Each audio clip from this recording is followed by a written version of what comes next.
once again, Chiefs Kingdom, and yes, we are live at Missouri Western State University here for this Chiefs training camp. The Chiefs are nearing the end of the dog days, really from a period of July 31 to tomorrow. We're 6 of 8 practices in pads. As Andy Reid says, this is many times the most important stretch of the entire preseason to get ready for hopefully another long run all the way to a championship. And if it's this year, it's historic. It'll be the first time in 2 decades an NFL team has won back-to-back Super Bowls. Good morning, I'm Mitch Holthus, voice of the Chiefs, along with senior team reporter Matt McMullen. A new hero here at training camp, ladies and gentlemen, because yesterday, a moment of your life to catch a kick from Harrison Butker and to almost gave up your life to do it. It was heartwarming. This was a very big deal for me. We need to find fun things to do up here at training camp. We're up here a lot, right? This is day 14 of training camp. As you can see, the field's right behind us. Harrison will sometimes kick field goals up here, and if it's a short field goal, it gets up to our tent. Well, the first couple days he did that, I had 2 opportunities to catch a field goal, and I muffed it. I totally blew it. Well, luckily yesterday, I caught one of his field goals. I fell backward as I caught it because it's coming in pretty hot, but I held on. I was not letting go of that thing. Redemption. It was Sky Moore's punt return against Cincinnati in the AFC Championship game. That's what it was. And the crowd erupted here. Several thousands just started chanting Matt's Several name. thousand, yeah. Yes, it was great. It was awesome, man. It was a moment. Our live streams and camp is presented by the awesome folks at Mosaic Life Care, centered here in St. Joseph. They're the proud presenting partner and official healthcare provider of the Kansas City Chiefs training camp. They have a holistic, places the holistic needs of their patients and provide incredible care to the region, southeast Nebraska, northwest Missouri, obviously, and in southwest Iowa and northeast Kansas. So right here is Mosaic, and they bring you these live streams, and the presenting sponsor here of Chiefs Training Camp. We're going to dive in now because we are in the dog days here. Let's just take an overall view here, the way these guys approach it. Andy Reid has talked to us many, many times, and I'll talk to him later today, just to the importance of what happens from this July 31 to August 9 period where most of these practices are in pads. It's all about powering through this time because it's truly a grind. This is the 8th padded practice in the last 12 days. And keep in mind, before this stretch started, the guys hadn't been in pads since Super Bowl 57 concluded. Think about that. The offseason is important. Those practices are very important, but they're more about the mental aspect of things. They can't be in pads based on the CBA rules. The first time they could be in pads all summer was just a few weeks ago, but then they start hitting it pretty hard. These practices are long. They gradually increased in length over the last 2 weeks. Now these padded practices are each 2 hours and 25 minutes. And generally, it's actually been pretty cool up here because we've had some rain, but today's pretty hot. So it's one thing for a player to really impress in shorts during OTAs, but this is where you really find out who your players are going to be because it's hot, their bodies are hurting, and this is the grind you have to power through to truly get ready for the season. I told Noah Gray the other day, we've been on every planet in the solar system. We were at the surface of Mercury, that went all the way out near Pluto, rings of Saturn, and now we have come back to, I don't know, Venus, where we're headed. But anyway, it's warm today. But we're going to focus on 2 position groups, but you mentioned 2, and the dog days and the work ethic here. Ari Wolfe, who will be doing the play-by-play of the Chiefs preseason network game on Sunday in New Orleans, gets into that because he gives us some outside-in perspective. He's not here every day, but he also follows the league, all 32 teams, and you want to hang on here in a couple minutes to get his perspective on what we talk about all the time. Another thing we talk about all the time is the tight end group, especially Travis Kelce. There is no equal. I'm just not going to hear any more talk. There's great tight ends that have played, including Tony Gonzalez, and I called every snap of his career here in Kansas City. Shannon Sharp, Gronk, George Kittle, all those guys. No one has equaled what Travis Kelce has done in the National Football League as a tight end. And many times he's asked to do everything, including be an ISO Y. He'll line up as a wide receiver, sometimes as many as 28% of the time in a game. But to me, Travis Kelce, as much of Patrick Mahomes is a unicorn, Kelce's also a unicorn in his own right. Let's go over some Travis Kelce stats, shall we? That's always fun because they're ridiculous and have never happened before in NFL history. He has 7 consecutive 1,000-yard seasons. Think about that. Only Mike Evans, who's of course a wide receiver for the Tampa Bay Buccaneers, has a consecutive streak of 1,000-yard seasons that's active right now that matches what Travis Kelce has done. He is the only player with 90 or more catches in each of the last 5 seasons. That includes wide receivers. He's not just the greatest tight end to ever play the game. He's one of the best wide receivers of this era, and the numbers back that up. Since 2017, he has the 2nd most catches, the 3rd most receiving yards, and the 4th most touchdown catches of any player in the NFL. And sure, he's getting a little bit older, but you wouldn't know it based on what he's doing out there, because last season he had 110 catches for 1,338 yards and 12 touchdowns. He's one of the best players to ever play this game, and he is the greatest tight end in NFL history. And his number of snaps has been ridiculous, really since 2014. Let me give you another perspective to tag what you're saying. Last year in the National Football League, when you look at catches that resulted in first downs, number 1 in the NFL was Justin Jefferson, right? Minnesota Vikings. Sure. Number 2, Travis Kelce. Justin Jefferson had 80 catches for first downs. Kelce had 78. Wow. When you look at touchdown receptions, because here's what, and to your point, what Travis Kelce's doing is changing history. We don't look at it now as wide receivers or tight ends. Now we have this pass catcher. We're using pass catchers, right, as a category. As a pass catcher, touchdowns last year, number 1, Devontae Adams of the Raiders, 14. 2, Travis Kelce with 12. And he had none in the last 6 weeks of the regular season.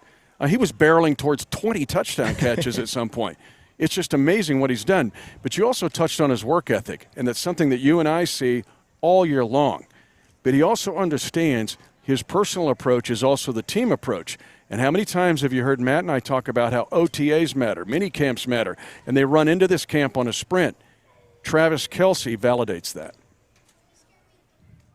I saw it in training camp the way everybody attacked the days. You know, we were attacking training camp or we were attacking OTAs like it was training camp.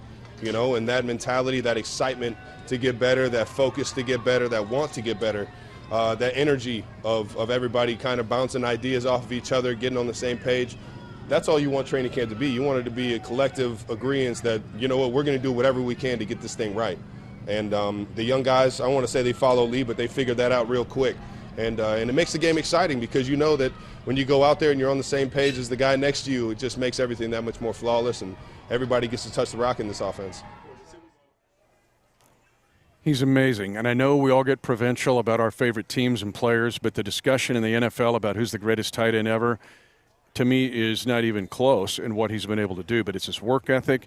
Coach does not give him, like, hey, take a couple days off.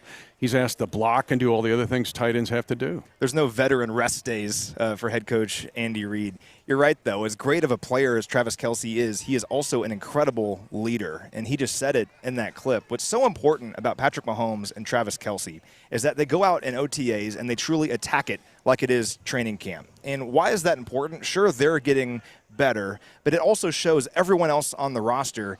These are 2 future Pro Football Hall of Famers that are doing everything they possibly can in May and in June to get just a little bit better. And if you're anyone else in this team, you see that and think, okay, if they're doing that, I have to do that. And that permeates throughout the entire roster. That's why this team is so good top to bottom every single year. You and I watch every OTA. We kind of looked at each other and just shook our heads like, I mean, he's amazing. So after one of the OTAs, I just went down there and said, dude, are you trying to make the team? He goes, that's just how I am. That's just how I'm wired. And that's where some of the, just do not take for granted the amazing things we see every day from Travis Kelce. Now, the rest of his tight end core is merits a lot of discussion here because, in my opinion, in the 11 years that Andy Reid has been the Chiefs head coach, there has never been more on the plate of this tight end room and tight ends coach Tom Melvin, because there is no fullback on this roster. This means the tight ends have a dual role. They are not only the tight ends, they're also the fullback in many ways, so that H-back role is real. But there's a lot more on these guys' plates this year than ever before. And as long as they can handle that extra role, it actually makes this offense even more dynamic, I think. And we saw that throughout OTAs. We're seeing it in this camp, where Coach Reid can put a lot of different players in that fullback or halfback or H-back role, and the defense won't necessarily know what's coming. We even saw it in the Super Bowl where Sky Moore was lined up at running back and Jerick McKinnon was lined up at fullback. Ended up being a great trap handoff for a huge gain in the Super Bowl, I think in the beginning of the second half. So that creativity Coach Reid is going to have with the fullback position is very exciting, but you need players in this tight end room who could handle it. And at least so far, we're seeing good things from that group. So let's talk about those guys that have to handle it, most notably Noah Gray and Blake Bell. We've seen kind of Blake Bell do that in the past, and think about his Belldozer history at the University of Oklahoma, or his coming in motion and take the quarterback sneak on 3rd and short, right? And so it was 4 for 4. Let's work it. But then Noah Gray, too.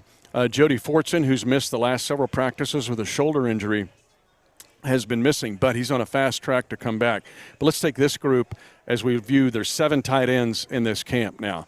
But let's take that group. Take Kels out. We've talked about him. But the Noah Gray, Blake Bell, and discussion, including Jody Fortson. Yeah, well, it's good to have Blake Bell back. Of course, he got hurt in the preseason last year, came back and played in 4 games, including the playoffs. But it's difficult for guys when they're coming back off an injury that kept him out most of the season to just come back and be effective. You think back to 2021, he was among the best blocking tight ends in the NFL. So glad he's back and healthy. Noah Gray is a player I'm very intrigued by coming into his 3rd season as a pro. He made a great catch yesterday in camp, up the seam, just went up and got it.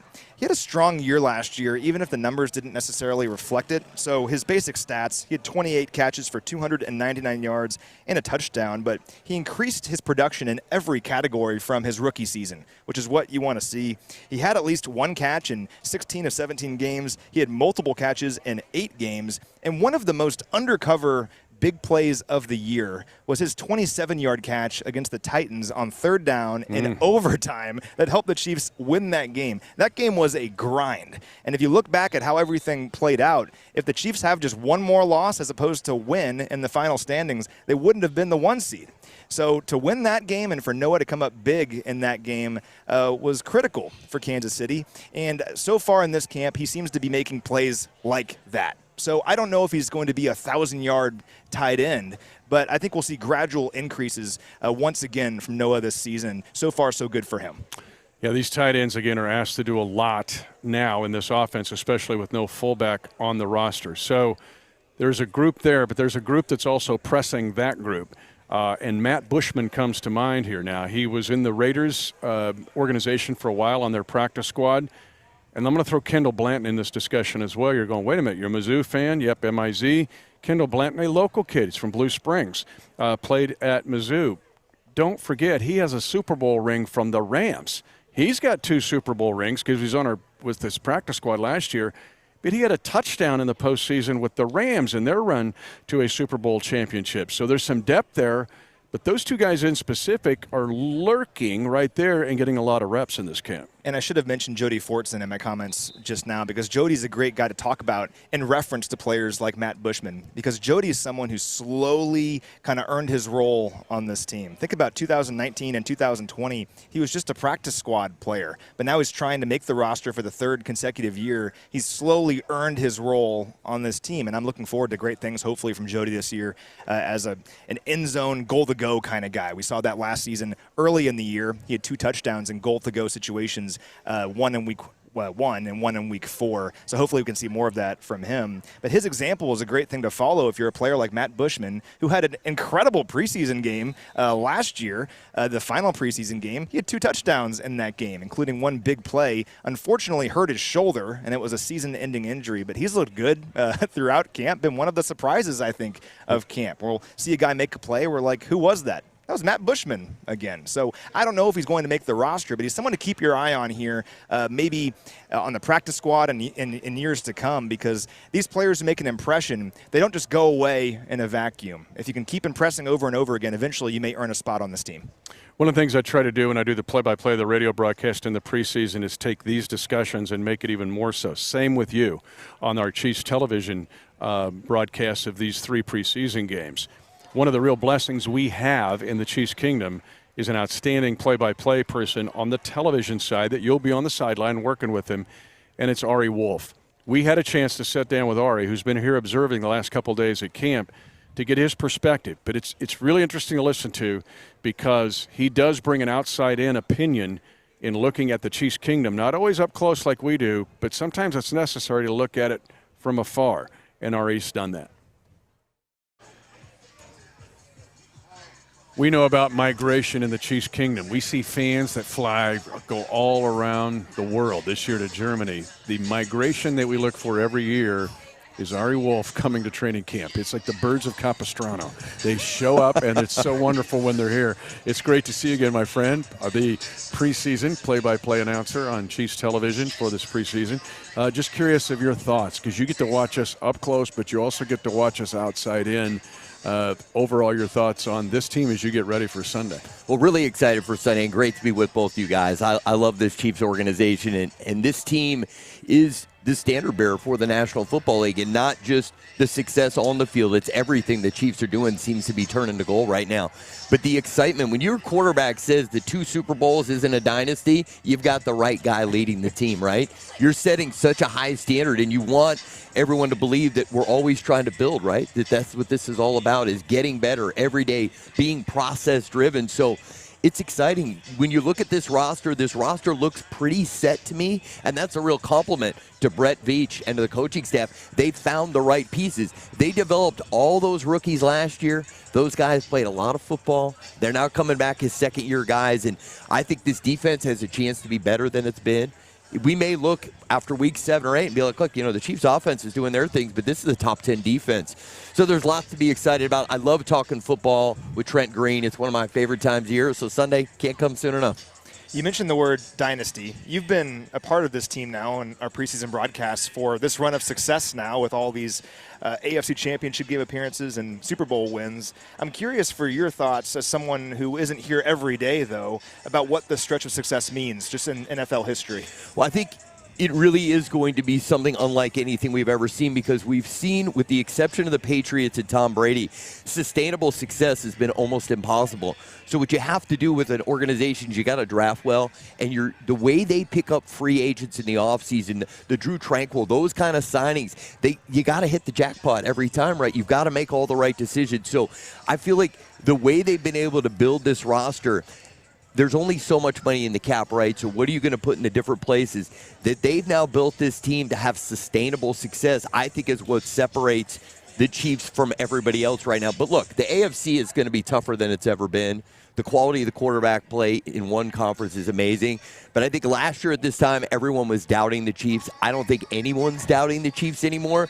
So from the outside looking in, not only are they winning, they're doing it the right way. And look, I have an incredible soft spot for Big Red. I think Andy Reid is the greatest coach of his generation. And yes, I'm including Belichick in that. He's everything I would want in a leader. So to see this group, the way it's set up for long-term success, it's an amazing organization to be a part of, and you guys get to be here every day. Let me tell you, this thing is special, and it's savor every single second of it. All right, I've said with Andy Reid, if he's not on the Mount Rushmore of NFL head coaches, he's on the next slope over, right? But you and I had a discussion the other day I want to ask you about.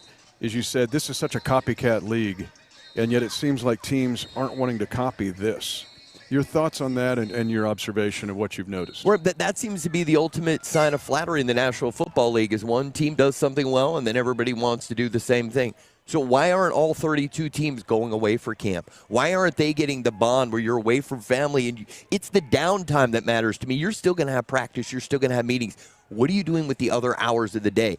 That's where the bond happens. And the other thing that I think separates the way that they handle the training camp and preseason is all the starters play in the preseason. They come flying out of the gate in September.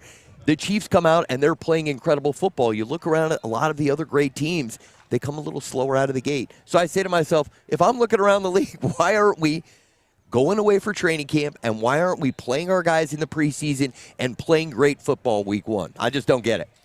And one thing you and I talk about a lot is the importance of the preseason and how much we enjoy it. I think the casual fan might think that the third and fourth quarter don't matter, but they do. Why do you love the preseason so much? Well, I love it because you're telling stories about people who are achieving their ultimate dream, and that's stepping on an NFL field. And some people say, you can almost disregard the game in the third and fourth quarter. I couldn't disagree more. There'll be a young man out there who will make a play that'll be the most special moment he has on an NFL field. And if you respect the game and you love the sport, every one of those moments is special. So you'll see with Trent and I, no matter what else we're covering, and we're talking big picture, looking at the schedule, we always make sure we stay connected to the game, because for those young guys out there, imagine for their families, you score a touchdown in a preseason game, you bat a pass, you get a sack. You may never get to do that in the regular season. So it's just out of my incredible respect and love for the sport that you treat every play like it means something, because it does matter to people. And I think we all agree, in our line of work, you treat every event the same. So you treat the Super Bowl broadcast the same as you'll treat Sunday, and that's what makes you a pro. Well, you're a pro, and it's awesome to have you on our preseason television team, Ari. So go get him on Sunday. But, yep, Ari Wolfe, you want to listen to every word he says. We're fortunate to have such a talented broadcaster on those preseason television games. His attitude to dive into it, to look at, pay attention to these games, something you and I talk about all the time. We kind of nerd out on them, but we watch those stories that may not be immediate, but it may be in October, November, December, that you'll see start in the second half of a preseason game. And I respect that he wants to come to camp. Not all broadcasters that get hired for that kind of role would come to training camp. They just maybe do some Zoom calls and say, all right, I'm good, I know the roster. He wants to be here just to get the feel of camp. And to be around us and just to see what things have, what's transpired over the last several weeks. He wants to feel the atmosphere and talk to the coaches. I love that. It shows his commitment to this job and why he's so excited about this season. He's like the cousin that comes in every summer that you can't wait to see. Like, hey, it's a good dude. Hey, it's cousin Ari coming in. One of the things we'll watch very closely is the offensive line. Now, don't expect the first team. They'll get some action. That's the way Coach likes to do it. 2 new tackles here for the Kansas City Chiefs. Get used to him. Number 74 at the right tackle. You saw him last year as a Jaguar against us twice. Jawan Taylor is the right tackle. Never missed a snap. If you look at what Jawan has done in his career in 4 years, he's never missed a game. I shouldn't say snap, but never missed a game for the Jaguars. Durability, athleticism. And at the left tackle, Donovan Smith won a Super Bowl ring against us in Super Bowl 55 as 8 years with the Tampa Bay Buccaneers, former Penn State Nittany Lion. 2 new tackles, get to know him. And Patrick Mahomes already is getting to know him. Very excited about both of these guys. I'll start with Taylor. You mentioned how durable he is. 66 straight games. You love that from your right tackle, right? To have an anchor over there who you know will always be playing, knock on wood. Also coming off a career year with the Jags last season, he only allowed 16 pressures all of last season in 17 games. That was the fewest pressures allowed among all tackles with at least 1,000 snaps. He only allowed a pressure on 2.5% of dropbacks last season. That was third best among all tackles. Just an upward trending player who's still young and coming off his best season as a pro. I know he's very excited to be here in Kansas City. And looking at Donovan Smith, an 8-year veteran, he's recorded at least 1,000 snaps at left tackle in all but 2 of those seasons. He's a big guy, 6'6", 338 pounds, and he was also an Ironman for most of his career in Tampa Bay. He started 131 of 137 possible games. You want that from your left tackle. You can rely on them being out there. Now, he did have an elbow injury last season. He still powered through it to start 13 games for the Bucs, but he's fully healthy and ready to go now, just 29 years old. I love the experience we have at both sides now of our offensive line. 2 very durable and reliable players. Yeah, and Jawan Taylor did not allow a sack in the 2 postseason games that the Jaguars had, and that included that great rally against the Chargers in the wild card round, and then playing against us in the divisional playoff game. Jawan Taylor allowed no postseason sacks. And then with Donovan Smith, 8 years. You mentioned his experience. And last year, Tampa Bay had more passing attempts than any team in the league, which meant Donovan Smith had a lot on his plate trying to defend, against crazy defenses and trying to defend Tom Brady. But for Donovan Smith, he brings 8 years of a veteran presence, played against the Chiefs in a Super Bowl, wants to go back with the Chiefs to a Super Bowl. Oh, man, just the experience of where we're at. All of us, we played a lot of football. And a lot of big games, tough games. We're all smart mentally, physically. It's just more so we tying in each and every individual aspect of who we are and how we play and tying it together and figuring out what works, what meshes. But yeah, just the many things that we bring to the table, per guy, I would say is our strength. To be able to run the ball, pass the ball, that's big. We got big, athletic, mobile guys, which, will go a long way. Now, here's your assignment if you're a red-blooded, card-carrying member of the Chiefs Kingdom around the world. Pay attention to all these preseason games. Here's why. The Chiefs, on any given Sunday, will have 8 offensive linemen active. We talk about these 2 new tackles. But now the race is to see who the swing tackle is going to be, meaning they'll be active, but you have to be ready in a second's notice to have a left tackle or right tackle from the same person, because you can't have usually 2 tackles up. We have Prince Tega Winogo out here. We have Lucas Niang out here. People forget about him. But then there's Wanya Morris, and I want to ask you about him, the rookie out of Oklahoma who started his career at Tennessee with Trey Smith being his mentor.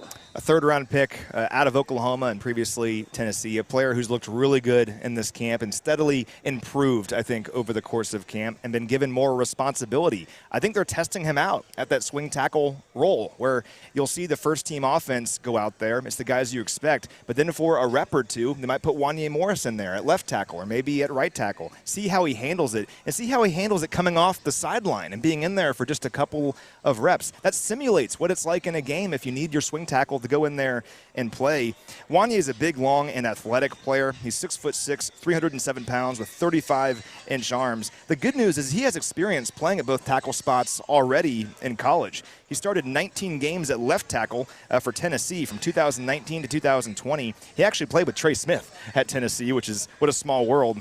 But then he started 8 games at right tackle for Oklahoma last season. Once again, we've seen him handle that swing tackle role here in this camp, and a very encouraging sign so far from him. Lucas Niang is also interesting because he was the Chiefs' right tackle back in 2021. Of course, had that knee injury. Last year was tough for him because he missed most of it and came back for 10 games, I believe, mostly on special teams. It's difficult to really evaluate a player in that transitionary season where they're coming back from an injury. We'll see what Lucas can do in the preseason as well. Yeah, Lucas reminds me a little bit of Jody Fortson when we were talking tight ends, because there has to be a consistent string where you see it happen over a long period of time. And for Lucas, he opted out in 2020. It was the COVID year. He opted out his rookie year. And then the injury, same with Jody Fortson. Now, what you don't have to worry about if you're a red-blooded card-carrying member of the Chiefs Kingdom is the interior 3. Maybe the best in the National Football League with Joe Thuney at left guard, the highest-rated center in the NFL going into his 3rd year in Creed Humphrey, and the aforementioned right guard, Trey Smith. Here's what's interesting about these guys. 133 wins and 46 losses. 133 and 46 from those 3 guys. Remember, Joe Thuney, who was the first guy in NFL history to go to Super Bowl his first 3 years, winning 2 of them.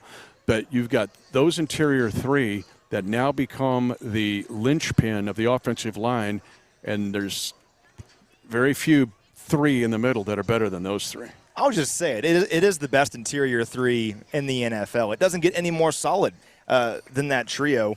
I know we talk about Pro Football Focus numbers a lot. We don't always know if we agree with them. Well, let's use them when we evaluate these interior linemen, because it's difficult to really judge them on anything else because the numbers are all good. Joe Thuney, for one, earned the top Pro Football Focus pass blocking grade of any guard in the NFL last season, allowed just 15 pressures on 675 pass blocking snaps. It was the 2nd year in a row he earned the top pass blocking grade of any guard. So he's the best left guard in the NFL if you look at Pro Football Focus. Creed Humphrey, I think, is the best center in the NFL. I think the only one who can really hold a candle to him is Jason Kelce of the Eagles, but Kelce's been playing in this league a long time. Creed Humphrey's just getting started, and I think he's arguably already the best center in the NFL. Look at Pro Football Focus again. He earned the top PFF overall and run blocking grades among all centers last season, and he's also an excellent pass blocker, allowed just 2 quarterback hits and 0 sacks across 769 pass blocking snaps. He's really good. And look at Trey Smith, maybe the best draft steal of the last 5 or 6 years, a 6th round pick who goes on to be the 9th best Pro Football Focus grade earner among all guards last season. Had more than 1,000 snaps last season in 16 games, and he landed on NFL.com's all under 25 team just a few weeks ago. It doesn't get any better than that 3, in my opinion. And think about the mandate for general manager Brett Veach after Super Bowl 55. We need to rebuild this offensive line. Well, he did it. And not only did he accomplish that, he made perhaps the best offensive line in the NFL. And did it different ways. Signing Joe Thuney as a free agent, drafting Creed Humphrey, and getting the steal in Trey Smith. But here's where this discussion goes as we near the end of this live stream. Last year, Trey Smith missed some time in October. Rare injury for him, but he missed time. Joe Thuney missed the Cincinnati game during the regular season. People forget that. They forget who missed those games. Like, they know the result. They're like, wow, we didn't have – you have to be ready. Go back to the discussion of you have 8 guys that are active on any given Sunday, Monday, or Thursday, maybe Saturday. Those 3, you have 1 swing tackle. The other 2, you have to have a center guard combo that can play. If Creed Humphrey goes down, can play center. If the guard goes down, can play guard. And then you have to have a third person primarily to be a guard tackle combination. Think of Darian Kennard here. But let's go back to this. We're going to close it this way. We've seen a lot of work, and it's been really unique this spring and summer and in this camp. Mike Caliendo, number 66, undrafted free agent, who last year was basically put in the crock pot. And then Nick Allegretti. You remember him from the Pittsburgh touchdown in the postseason in Big Man touchdown. They have literally every day, like your classes in college, when you had a Monday, Wednesday, Friday, and a Tuesday, Thursday class, these guys every day split, playing guard, now I'm center. Nope, tomorrow you're center and I'm guard.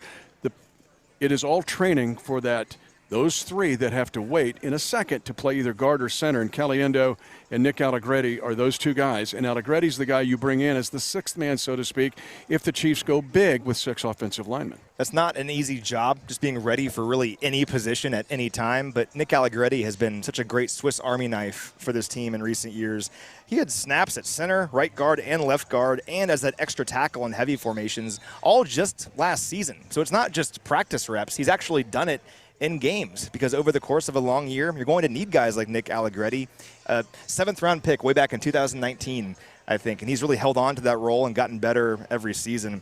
I agree about Mike Caliendo, a teammate of Sky Moore at Western Michigan a couple of years ago. Was on the practice squad all of last year, but has been getting reps at center and at guard in this camp. We'll see how he can handle the preseason. And then Kennard is a very interesting player, because this is a guy who won the Jacobs Blocking Trophy at Kentucky back in 2021. That's the award given to the best offensive lineman in the SEC, the best conference in college football. He was the best offensive lineman in the best conference in all of college football. Now, the Chiefs tried him at tackle last year. He didn't play a whole lot, but he's been working at guard throughout this camp. And I've seen some really good things, I think, from Darian Kennard. But he also has that flexibility in a pinch to bounce out to tackle. So Darian Kennard is definitely a player to watch in this preseason. And it looks like they've focused on him being a guard. Think about his days at Kentucky. His best games were against Georgia. I mean, that says everything. Think of the studs he played against. But also, you got to be ready. Cincinnati, going back to the 2021 season, do not forget, the Chiefs lost 2 tackles, 2 in a matter of just several plays. And Joe Thuney had to play left tackle. And didn't allow a sack. He's awesome. People are moving to left tackle. No, he's really good at left guard. Don't move him to left tackle. But just keep in mind, 8 up on active on any given game for the Chiefs. You need a swing tackle, you need a guard center combo, you need a tackle guard combo, and the guys we just have presented to you are those guys. And it's what you watch for during the preseason, and then some other guys, because there's 16 offensive linemen in this training camp. Our live stream and this camp is brought to you by Mosaic Life Care. They're fantastic. They're phenomenal, actually. They work the whole 4-state area. They are the hub of healthcare in this region. And the tempo in which they do things, their staff's here today, they're amazing. So as we close out, Matt, your thoughts here. It'll be our last live stream from camp. Yeah. But now, after today, this is kind of the end of the dog days, because tomorrow's an off day for the team. Friday's more of a kind of get ready for Sunday against the Saints. Well, I wanted to mention that we play a football game on Sunday. Yeah. How about that? I know it's just a preseason game, but the Chiefs will be in the Superdome on Sunday playing a football game. This has been the shortest offseason in NFL history. That's a fact, because the Super Bowl had never been as late as it was, and we started our training camp early. But we're all so excited, I know, to go play some football on Sunday. Can't wait for everyone to see the first edition of this 2023 team.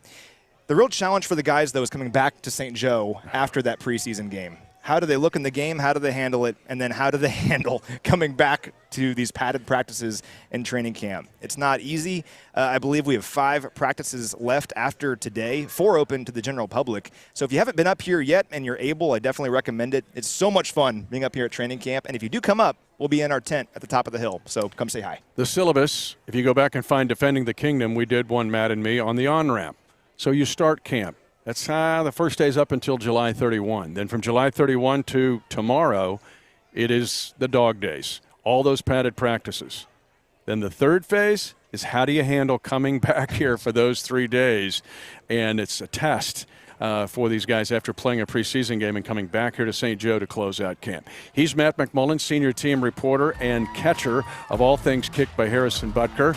I'm Mitch Holthus, voice of the Chiefs. Pay attention to this preseason game on Sunday. There's a lot to watch if you want to follow this team and see if they can get ready to win back-to-back Super Bowl championships. Thanks to the folks at Mosaic for making this happen. Also, we're going to be posting a Defending the Kingdom in not long, and you want to watch that too. We're going to have some fun with that. But thanks for joining us on this morning at our live stream from here in St. Joseph.